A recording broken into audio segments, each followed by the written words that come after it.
All right, here are the three things that I think you should be knowing about today. Fair and free elections, free speech, checks and balances. These are the things that I, as an American, grew up with. They're principles, right? In the Constitution. But there's a Chinese thought leader who's coming out and he says, it's all bogus. The EU, Europeans, countries disintegrating, NATO falling apart. I'm not saying this. I'll tell you who is. Oh, and by the way, in France, another cog has fallen into place along the lines of those arguments. Then in the United States, more and more Americans are suddenly coming out and they're saying their government is lying about Charlie Kirk's murder. Are they right? We're going to put those through the Sanchez Effect. Let's do this. Hi, everybody. I'm Rick Sanchez. Let's go look at recent history so we can understand better what's happening. First came, as you know, the charges against Mr. Trump. Most Americans believed it was a legal vendetta, right? They didn't believe it. They didn't trust it. Then came Epstein. And on that one, Americans are almost universally convinced now that they are being lied to, big time, by their government. Then there were these wars, right, that American taxpayers are shelling out money for, to the tune of billions of dollars, billions with a B. And what do Americans get for these billions of dollars they're giving up? Zero, nothing. They're getting nothing in return, which is why when it comes to Israel and Ukraine in particular lately, a lot of Americans are saying, I'm tired of being taken advantage of. Then comes the Charlie Kirk murder. At first, I thought the doubts that people were putting out there were simply, a normal reaction to a horrible video killing. You know, people saw it for themselves right away. So that's why I think there was a lot of reaction. So I kind of I stayed away from it, generally speaking, on this show and on my podcast and in my writings. But now, you know, it's starting to look to me like there's a nationwide feeling in America that they're doing it again. And by they, I mean the government, that they're lying again, that they're covering things up again. Are those who are saying that right? Let's look at this by watching what people are saying. And not just any people. Let's listen to people who have some credibility with this. The videos of him coming across the roof when he comes out from behind that building, see right there, when he gets to the edge of that white thing, if you look closely, the shadow, before when he was on the dark portion of the roof, the shadow disappears. And then it's a little tough to see, but. Yeah, I do. I see where there's a shadow there. I can see it even on the gravel, but now he gets to the white part. Where'd the shadow go? Yeah, shadow disappears. And if you look at that, as he's starting to climb down off the roof, look in the background. You'll see this guy walking way back there in the background on the sidewalk. Then he disappears. Holy crap. Yeah, Gary, run that back. Look at that. So this video has been tampered with. Wow. I had missed that part. Yeah. So they're lying. So they're lying, he says. They're lying. Those guys aren't your drunk neighbors who come over on weekends to your backyard barbecue and they just, tell you some crazy opinions about some conspiracy. That's Larry Johnson, former CIA. Daniel Davis, former U.S. Army officer. The disappearing people on the video, the shadows that don't match up, by the way. Here's another one. Where's the rifle? How did he enter the campus carrying a rifle, walk around students and hundreds or thousands of people? Didn't they see him carrying a rifle? And where's the rifle on the video that they're sharing with us? Let's look at it again. Put it up, Gene, and you'll see. See where he's going to be coming to the end now? And he's climbing down, but you see how he's contorting his body to be able to jump now? And the report says that he has a rifle with him at that point. Where is it? Because they say he later after that hid it in the woods. I mean, this is a 30-06. By the way, the 30 refers to the caliber. The term 6 refers to when it was invented, 1906. If you're wondering if he maybe has, maybe he took it apart. Maybe he disassembled it, right? No. quickly disassembled rifles do exist. This is not one of them. So how did he do that, right? Here's another important point. If that were the rifle used, and it was indeed shot from the angle they're talking about and the position they say they were shooting from, and the bullet was 30 caliber, then Charlie Kirk's head would literally have blown off. I know, sounds horrible to say it, but that's what would have happened. Not a small hole on the side of his head as they're saying, but yeah, the bullet would have literally come out the other side. In fact, it seems every single person who has ever hunted with that rifle and every ballistics expert who's now gone public on this thing agrees that that wound that Charlie received does not match up with the caliber of bullet or the rifle. The FBI report says that Charlie's body stopped the bullet and it just stayed inside of him. Experts say impossible. And they're proving it on YouTube. That's the world we live in. Watch what happens when this hunter uses the same rifle at the hardest bone in the human body, the femur, the thigh bone, right? Thickest, impossible to break through. Watch what happens. We're not only going to take a cow femur, but for anybody that says, wow, there's no meat, we're going to slap on a fat 4 inches of beef in front of the cow femur and see what happens. And then give him a thick skin like Nate. All right, last test on the meat. Again, cow femur, bunch of beef, thick tape, and then we're going to move up to the steel. Here we go.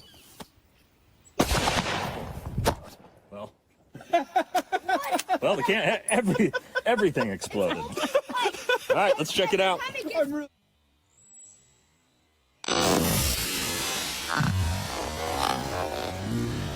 Cow femur.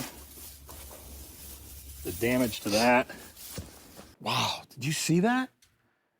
Not only did the bullet go through, it damn near exploded the whole thing, which is what experts say would have happened, unfortunately, to Mr. Kirk's head, his neck area. As horrible as that is to imagine, I know.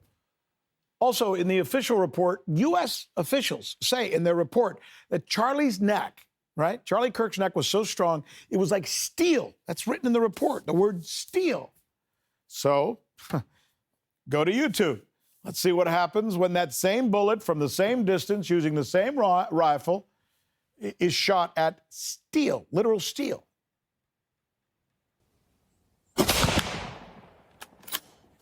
All right, so let's check out what 30-06 did to literal steel here. We have and thank God we got an actual competition shooter here to hit this 2-inch by 2-inch plate from 100 yards, which I probably wouldn't have been able to.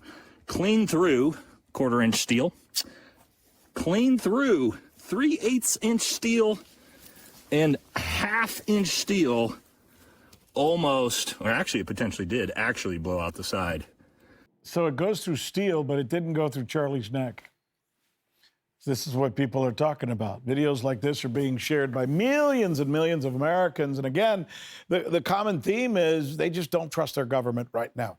And they especially don't trust the corporate-run media, who don't even bother to look into some of these inconsistencies.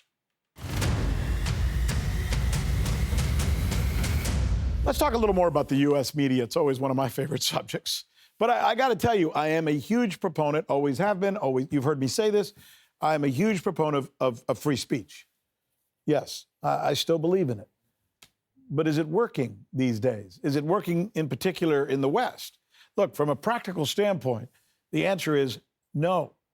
And look who's pointing this out again. Another Chinese thought leader is coming out and being extremely forthright, if not critical, with something very important to say about this. Let's take a listen. And if you look at unfettered internet speech, social media speech, you just have to look at America. Look at what's happening there. Okay, total polarization of society, total hostilities. There's no regard for facts, zero. Okay, talk about the abundance of information. The totally unchecked, unfettered flow of information and speech. No country does better than America.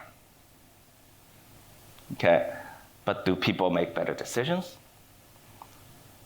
Do they respect facts better, more?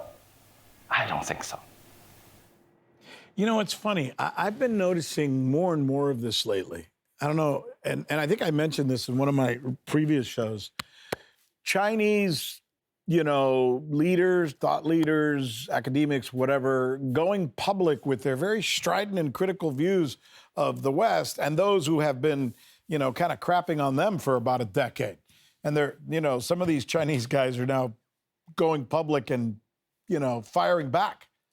This particular dude, his name is, he's a business entrepreneur. His name is Eric Lee.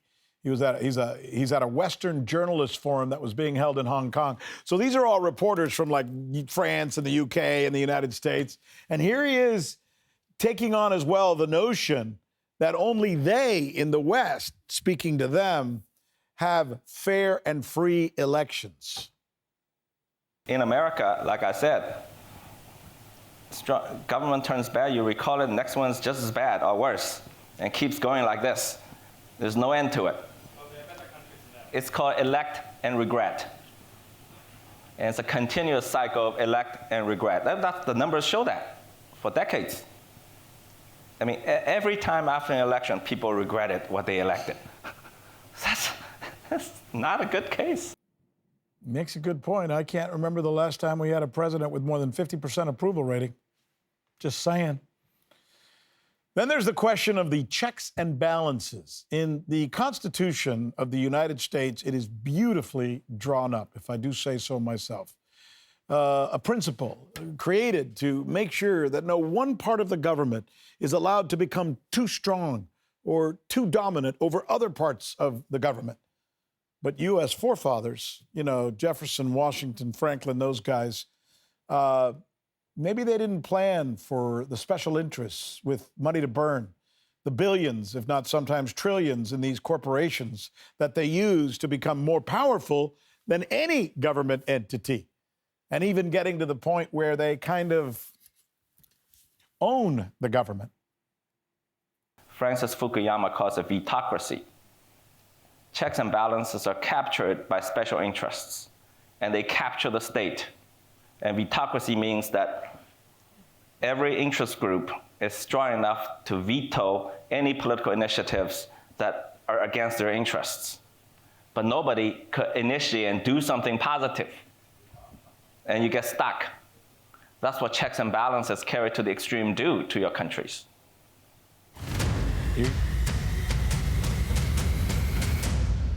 Here's the next question. Is the EU disintegrating? Is Western Europe flailing? Is NATO falling apart? Let's start with the news. France's prime minister, said to be President Macron's last chance at saving his gig, has fallen. He's out. After only, and get this, the guy was only in the job for three and a half weeks. Even the BBC is calling the situation a governmental, and the word they use is a humiliation. Meanwhile, in Hungary, Viktor Orban is at it again. Asked if he would adopt the euro, he said, no, I don't want the euro, because the EU is falling apart. Hungary, like other EU members, are obliged to eventually join the Eurozone, exception Denmark, by the way, which somehow secured an opt-out for themselves. But listen to this. I think the problem lies with the European Union. I think the European Union is in the phase of disintegration. It is just starting to fall apart. And if there is no radical transformation of the Union in a couple of years, for which I do not see the capacity of the Union, neither from Brussels bureaucrats nor from the leading national states, I don't see any intention or ability from their bosses to do this. This process will continue, and the European Union will be a passing phase in our lives. This is why Hungary should not link its fate with the European Union in a stricter way than it does now, and its EU leadership would be the strictest link. Wow. A passing phase in our lives, referring to the EU. That's a hell of a thing to say. Orban and other European leaders say they are plainly stating that they just don't want to align themselves anymore with the EU. And by the way, it's not just the EU. Listen to what friend of this show, Scott Ritter, just said yesterday, or within the past 24 hours, what he has to say about NATO. Well, NATO's been collapsing for a while. I mean, NATO, the collapse of NATO, one could say, began at its birth when it was created for no reason. So now we have NATO, with militaries that can't fight, can't get out of the barracks, addicted to an American weapons, supply chain, which has now been proven to be unreliable. Because what happens when America's ally Israel starts banging off weapons and needs it?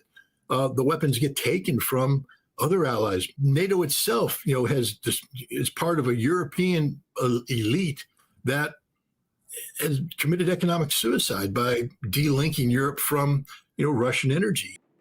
That's our buddy Scott Ritter.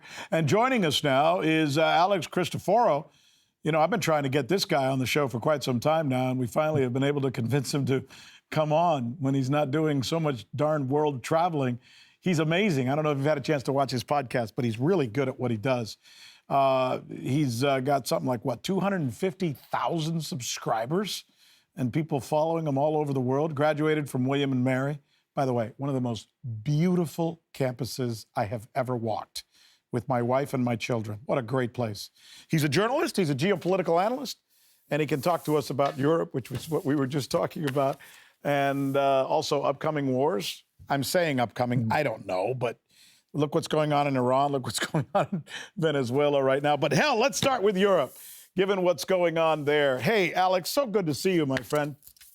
Hey, great to be on. Thank you for inviting me. You really do a great job. You really do. And you're fun. You're fun to listen to. Let's start with Europe, because that's the last thing you were talking about on your podcast that I was watching. What do you make of what Mr. Orban says, and what do you make of this crazy development that just happened in France? I've been fired from a lot of jobs. In fact, I'm known for being fired for saying things I probably shouldn't have said, but I've never been fired after 3.5 weeks.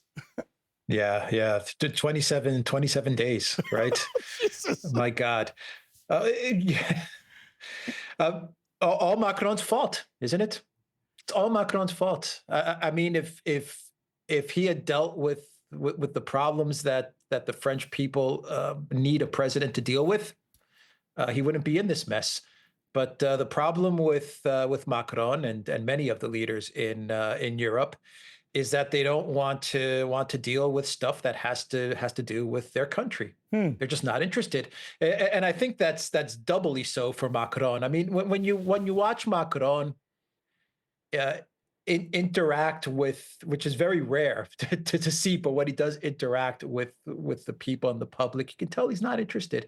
He doesn't like the job of president of France. He sees himself as something much bigger, the Jupiter, the little Napoleon of Europe, and his interests were the European Union, the globalist cause, Project Ukraine. This is the stuff that he's interested in. France to him was a nuisance, it seems, and over the past couple of weeks, he hasn't even been in France. He hasn't even been in France. He's been in Copenhagen and Germany and all over the place. He sounds like between him and Zelensky, they're just kind of world travelers, They're going out there to talk to people, and maybe not so much in their own country. I do have to ask you this, though, because I was just reading what the BBC wrote, of all people, which surprises me. But the BBC has written somewhat critically of Macron, which, the English and the French have always had this thing as well. But basically what they're saying, and what I want to ask you is, they're saying that this prime minister was supposed to be Macron's savior. So that is seeming to me an intimation that without this prime minister, Macron's on his way out. How soon? Well, it was his best buddy, his biggest supporter, Le Carnot, his biggest advocate, this guy. And he was, and maybe still is, being groomed as the Macron replacement, right? So, I think Le Carnot might have done something smart, interesting, in that he understood that the Macron administration doesn't have much road left, and I think he took the decision to step outside of the administration in order to not damage his own political future. So I think what he did might have been a pretty shrewd move, if you ask me, understanding that he could be positioned as the future president of France, saying, you know, I don't want this toxic Macron administration to reflect badly on my future. I don't want to put the budget and to put the policies up for a vote to the parliament, for the parliament to shoot it down. Then that would be a politically damaging for me going forward. So I think he just took a decision and said, I'm Audi 5000. I'm gone. Well, I'm not even going to put this up for a vote. I love out. that. You sound so American. Audi 5000. How cool. Yeah. Is what's happening in France emblematic of what's happening across Western Europe, i.e. EU? Yeah, they're all unpopular, aren't they? All of them. I think if you combine Macron, Merz, and okay, you can put Starmer not in the EU, but he is reversing Brexit anyway, so you might as well just throw him in there as well. If you put them all together, I don't think they break 50% in approval rating and popularity. Yeah. I don't even know if they break 40%, to be quite honest. I mean, where Macron is effectively where Starmer is at the moment. And where Merz is heading very quickly. Merz just announced that he wants to make the retirement age 73 in Germany. And the reason is because Germany's broke, doesn't have the money, but it has money for Project Ukraine. It has money for the military-industrial complex. Yeah. But Merz is coming out and saying, you know what? As far as the pension system and the retirement funds, we don't have the money. That's crazy. No money for people, but plenty of money for wars. That's crazy. Yeah. And they consistently send that message. So then Orban, with his comment that, look, we want nothing to do with the EU. We want nothing to do with the euro. Are others going to follow, you think? Slovakia and maybe a few others, and maybe some factions inside even some of the countries that we were just talking about? Yeah. I think you'd have to be crazy to go into the euro, if you want my opinion. I mean, you look, I'm saying this as someone who comes from Greece and from Cyprus, right? The problems that we had in Greece in 2010 and then in Cyprus in 2013, if we were not tied into the euro, we would not have had the economic difficulties and the terrible austerity that we underwent. Once you're tied into the euro, that's it. That is it. I remember, when we went through that austerity, whatever pushback we did give to the European Union as far as what cuts they wanted the Greek government to undertake, whenever we gave any kind of pushback, their reply to us was effectively, you know what? We control your money supply. There's going to be no money in the ATMs. So pick and choose. Which way do you want to go? Do you want to go with our austerity, or do you want people to be able to go to the bank machines and be able to pull out 100 euros, right? And then they impose capital controls and all these things. So I mean, you're giving away your sovereignty. What is a country if it doesn't control its currency? What is a country if it doesn't? It's not a country. It's a province. Yeah, exactly. Yeah, exactly. I feel bad for Bulgaria. Bulgaria in 2026 is going into the euro. Croatia adopted it about a year ago, and from what I understand, people are just upset about the whole experience with the euro. Obviously, prices go up, everything inflates. Orban is doing something very smart, something in Hungary's interests. Yeah, and that's going to really piss off Ursula in a big way. Because the last thing that the technocrats in Brussels want to see is a country looking after its own national interests above the interests of the core, which is the Brussels headquarters. But the people of Hungary voted for Orban. They did not vote for von der Leyen. They did not vote for Rutte. So why should they feel any kind of predisposition to listen to those people? Has anyone voted for Ursula? Is there any voting process for her to be where she is? That's the problem. That's the problem. Exactly. Well, the problem for citizens of Europe. Yeah. For the globalist elite, it's perfect. It's perfect. Yeah. They're not accountable to anybody. So they can keep on making whatever mistakes they make. and keep on failing over and over again. And who's going to hold them accountable? No one. Yeah, that's kind of, in some strange measure, that's kind of what happens in my own country as an American, because, yeah, we have fair and free elections, but when you think about it, the elites choose the two people that we get to choose from, and they're both usually elitist types who have been funded to the tune of $500 million, $600 million. So are they really being chosen by the people? Most people will say no, but at least at a minimum, the people of the United States understand who the people in Washington are and where they need to go if they do have a grievance. Yeah. Right. If they're not happy, at least they know who to direct that dissatisfaction towards and who to complain towards. Yeah. Where if you're a European citizen, where do you go? Your government can't make decisions.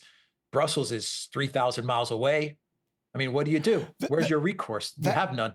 That's really a great point. And well, then, okay, so let's go ahead and do this pantomime a little bit further, right? What happens if Europe does, as Mr. Orban says, will soon happen, disintegrate, fall apart, whatever the hell his word was that he used? What happens then from a global perspective? Because Europe lives off of its hate for Russia and China to a certain extent, but mostly Russia. And if they disintegrate, does that mean things open up for the people of Russia, who are really not bad people, despite what the West says about them? Well, yeah. I mean, European elites are fueled off of this hatred for Russia. But the people are not. I mean, at least where I come from, yeah, poll after poll shows that the public is not hateful of Russia. Actually, it's the exact opposite. If you go to Greece and you go and see the recent polling, you'll see that Greeks overwhelmingly favor good relations with Russia. After all, we have a common a religion. We share a religion. It was very much even the alphabet is similar. The Cyrillic alphabet. I mean, you're talking about, a very Greek influence with the Russian alphabet, with the Greek Orthodox Church and the Russian Orthodox Church. I mean, there's a lot of things that bind us to Russians. The same goes for Bulgarians who are Orthodox. Even Romanian are of Orthodox religion, and if you go a little outside of the EU, you can look at Serbia as well. But the elites, they're on this mission to take on Russia, to militarize the continent. It's a type of psychosis that has taken them over. I think most of the people, at least in Southern Europe, are not for this. I'm kind of getting a sense from my sources and my antennas, my journalistic antennas, that there will soon be a rapprochement between the United States and Russia. That's what my gut is telling me, based on what I'm smelling. Do you agree? Some days I say yes, some days I say no. Yeah. With Trump, one day he comes out and says something which will lead you to think there's going to be a rapprochement, and then the next day he puts out a post on Truth Social which just goes completely opposite to what he said. I'm having a hard time trying to understand what foreign policy Trump is following, if there's any foreign policy at all to the Trump administration. To be quite honest, it seems to me like Trump just repeats the last thing he heard from someone in his administration.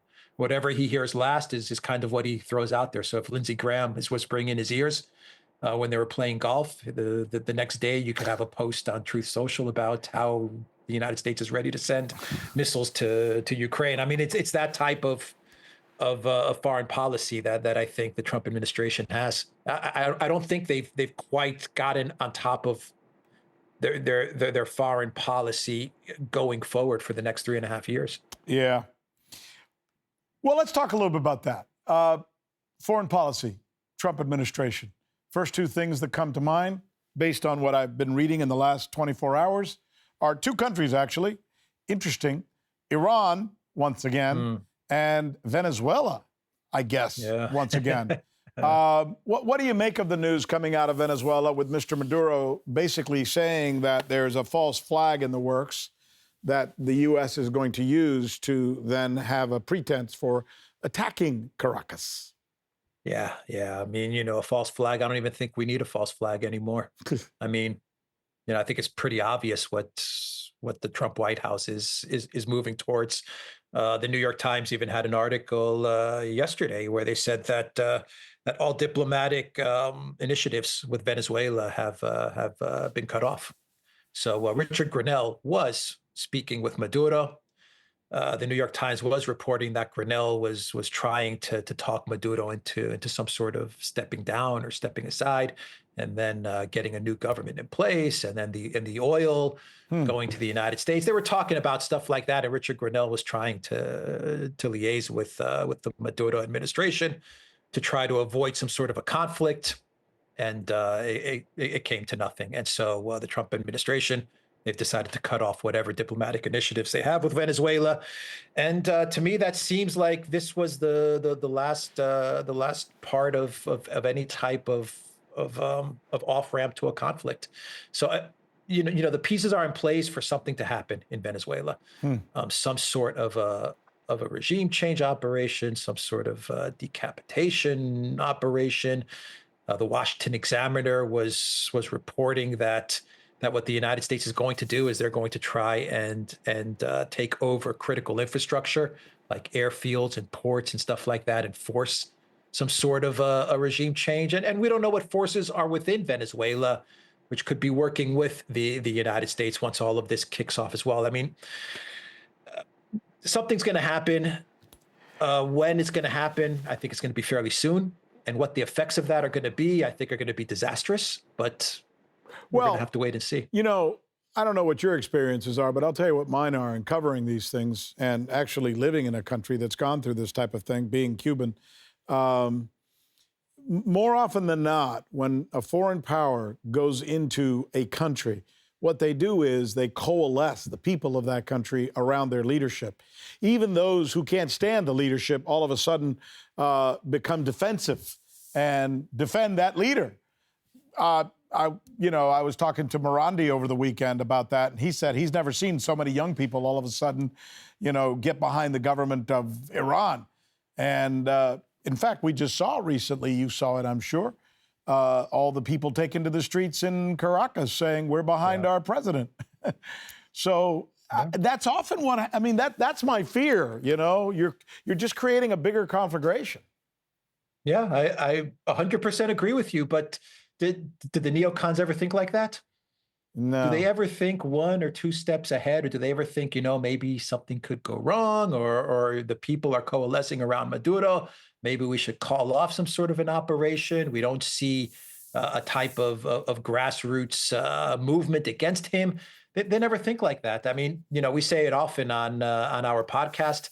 They have no reverse gear. Once they've decided on one option and only one option, they move forward, and they don't think of how the thing can go off the rails. They for some reason they don't have the capacity to think like that. They've decided on it, and it looks like they're going to move forward on some sort of an operation in Venezuela. Wouldn't it be nice if they had someone like Doug McGregor running the Defense Department? Wouldn't that be incredible? I mean, an experienced man who's lived a real life and reads tons of books and understands military history. Well, the system will never allow it. The system will just throw out someone like that. It's impossible to get into the system if you're that type of leader. If you're that type they'd rather have a thinker. Macron type, right? Yeah, a Macron. I mean, Macron goes through the system. He goes through the assembly line, right, and then he gets placed into the system, straight into it.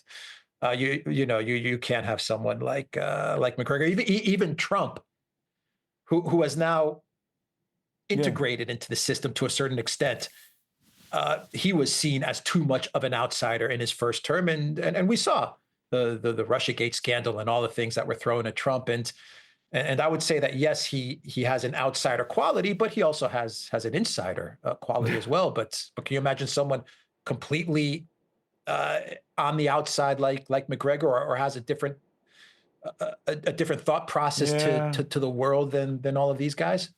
And that's funny because when I talk to Doug, I know he speaks to the president. They're friends. They've known each other for many years, and he has relied upon him in the past. And I'm wondering, based on what you just said, think about what you just said for a moment. You were talking about how Trump tried to go away from those folks in his first term, but it doesn't look like on this term he's able to do it as much.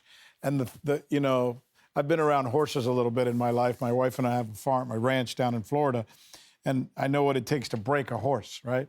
And it's like you got to be very disciplined with it. Yeah. I'm almost getting a sense that Mr. Trump has been broken this time around. Yeah, well, you're right about that. From the sense of Russiagate was devastating. I mean, when you take a look back at his first term and everything connected to Russiagate, not only did it do a lot of damage to Trump, but in a way, it has also brought us to where we are with the conflict in Ukraine and the relations between the United States and Russia. Russiagate was horrific in on many levels. I can't imagine what effect it had on Trump, and it's definitely had effect on relations between the United States and Russia.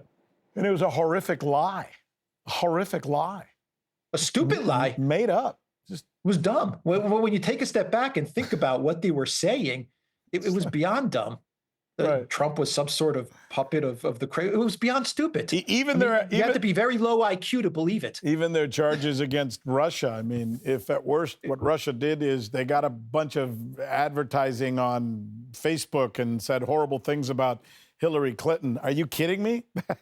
Yeah, the whole thing was dumb. Yeah, I agree. But it proves the power of the media and the power of propaganda, at least back then. Or stupid reporters. Stupid reporters, reporters who are part of the system. Yeah. They're just going to repeat whatever the script before them is. What was that line in the Godfather? They suck me in. Yeah, and every time I tried to get out, they sucked me back in. Yeah, and I almost get a sense that reporters in the corporate media, they're sucked in, man. They got cushy jobs. They make good money. They get to wear makeup every day and go stand in front of a camera, and somebody gives them a story. He says, "Oh, Trump is tied to Russia." Okay, I'll go with that. It's like they have no reason to go against something like that. It's like the reasoning muscle, the thinking muscle has just kind of atrophied. Yeah, and they don't even use it after a certain amount of years in the business. Maybe when they were young and they had energy and they were excited about going into journalism or reporting, maybe they were thinking, but then over the years, I guess it just kind of atrophied, and now they're just given the talking points and they just buy into it and they repeat it, and that's that. Yeah, and if you watched my interview when I was sitting around talking to Tucker, I remember Tucker said, "You were fired from CNN because you said the wrong things," right? I said, "Yeah." And I said, "And you were fired from Fox News because you said the wrong things." He said, "Absolutely." That's how it works. Yeah. You have to conform to the system, and it's not about 99% conformity or 99.9. It has to be 100%. You have to be 100% on board to the agenda. To me, it very much is a religion. It has the sense, it has the feel, the makeup of a religion, and you have to take part in all the sacraments, and you have to be signed up and believe 100% in the ideology and the cause. Well, speaking of religion, boom, right into that.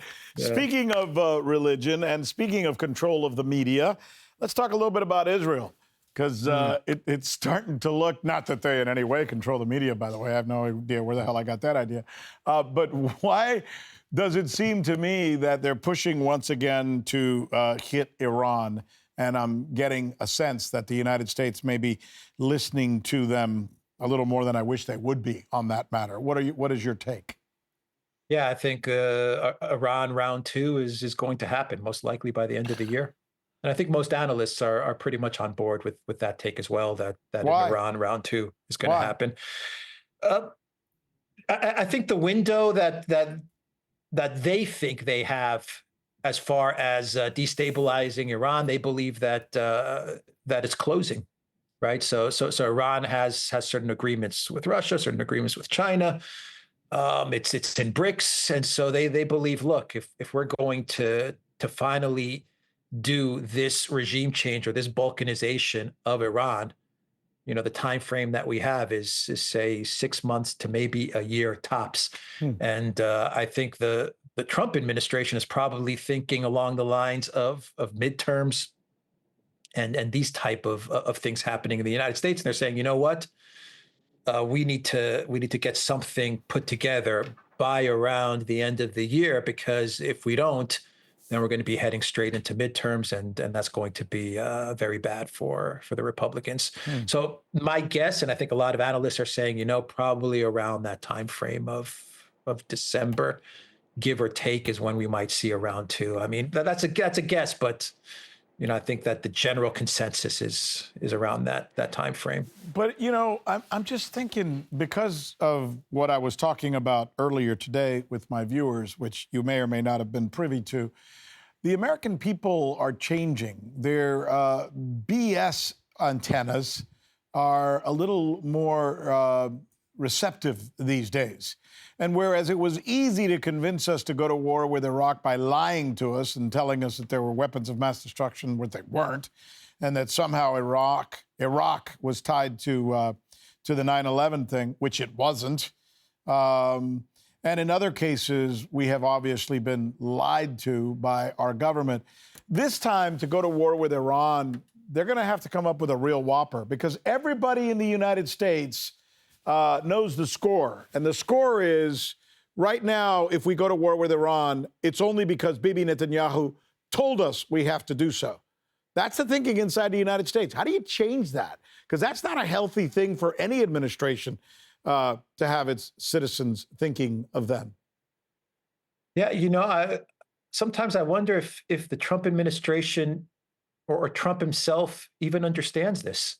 I go back to the position he's taken, say, for example, with Epstein, and it seems like he doesn't have an understanding about the MAGA America First, which he claims that he's the leader of MAGA, right? Trump says this is my movement, so I'm the heart and soul of MAGA. This is how Trump sees himself, but it seems like he's kind of out of touch with where America First or MAGA is at the moment, at least on certain issues. Some issues he's very much in touch with America First.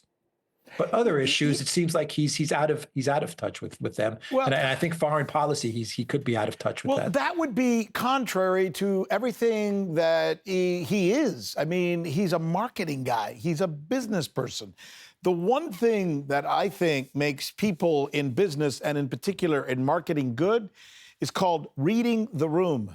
Reading the room. You got to be able to read and understand how you're being taken, how you're being perceived at any given moment, so you can give them the right data or the right stimuli, right?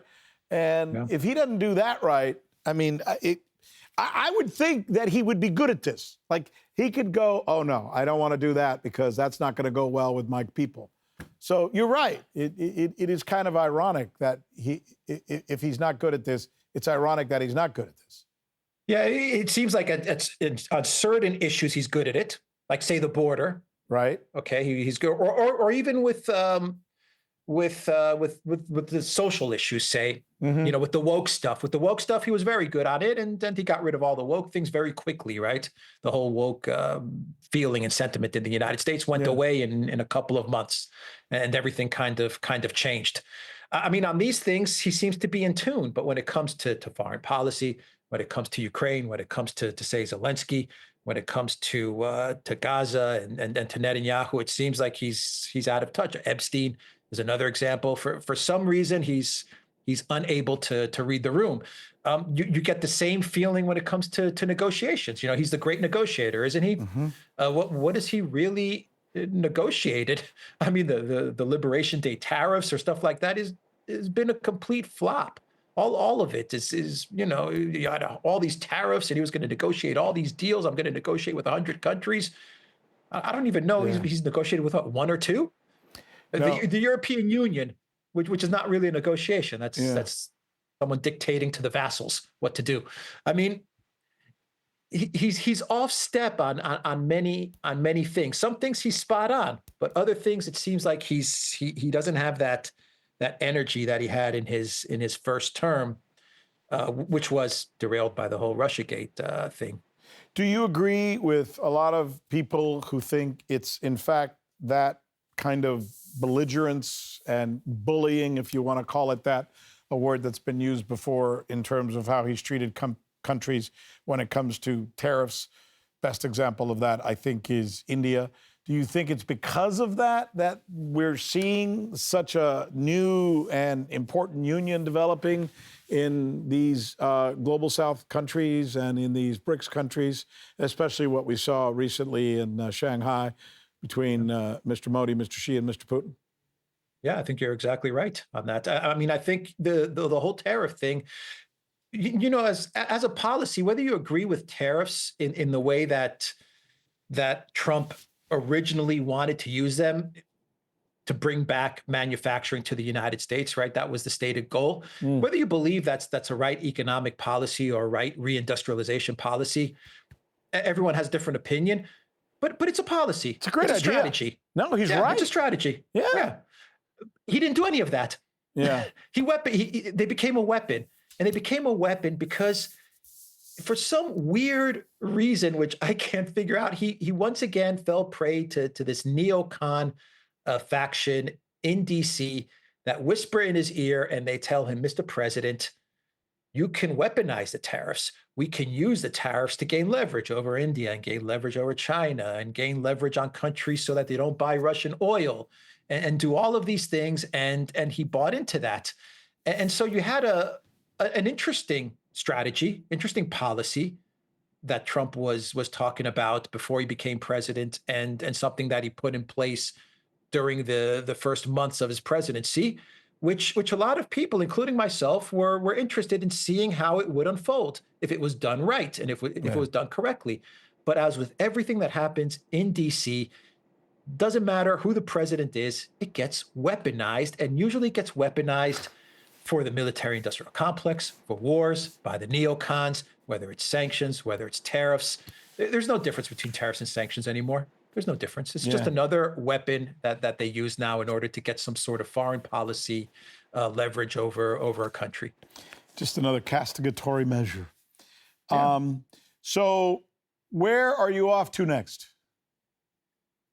I don't know. I'm gonna probably plan my next trip in the next day or two. I'll probably figure out which country I will be off to next. Yeah. It depends on what's going on in the world, and maybe I could go somewhere where there's some action going on. You know, you and I share that. I mean, people ask me sometimes, some of my friends back home, why are you there? And I tell them that the import of access, the ability to be in a place, look at it, talk to the people, talk to the leaders, get interviews with people that Americans would never get an opportunity to meet. Tonight, I'm going to get on a plane. I'm going to St. Petersburg, and I'm going to talk to one of Russia's assistant prime ministers. And I'm going to head up an economic forum and talk to a lot of the people in this country who have things to do, not just this country, but other countries in the region that have to do with economy. I wouldn't be able to do that if I was doing the news on CNN or Fox. I'd just be talking about Nancy Pelosi every night or somebody like that, you know? I think that's a great point that you're making, because one of the reasons we're in the mess that we're in is because we don't have people like yourselves, but not in the journalist field, but say in the foreign policy diplomatic field or the analysis field, who are in countries like Russia, and they are on the ground to try and get a clear understanding as to what is going on. We've lost that. I think you have a lot of analysts now who are just on a computer. Yes. And they're just browsing the internet, and they're saying, okay, let's base our policy on this video that I saw, or this article that I read from someone as I was browsing the internet. I think this is where a lot of DC finds itself. And this is a huge mistake, because you're never going to be able to replace people in the location seeing what's going on, feeling what's going on, getting a sense for everything that is happening, and then getting it back to the government and saying, look, guys, Yes. this is not the right way to go about things. I'm telling you, I'm here on the ground. I'm telling you, this is not what's going on. And DC has lost that. And it's no secret that the first thing that Brussels did with the sanctions is they cut off the travel to Russia, to and from Russia, because they want to try to separate the people so that we lose the understanding of one another. Mm-hmm. It's even, obviously it's horrible with Russia because the lies and the misunderstanding about Russia and China, and to a certain extent countries like India and other countries in Southeast Asia, is just phenomenal.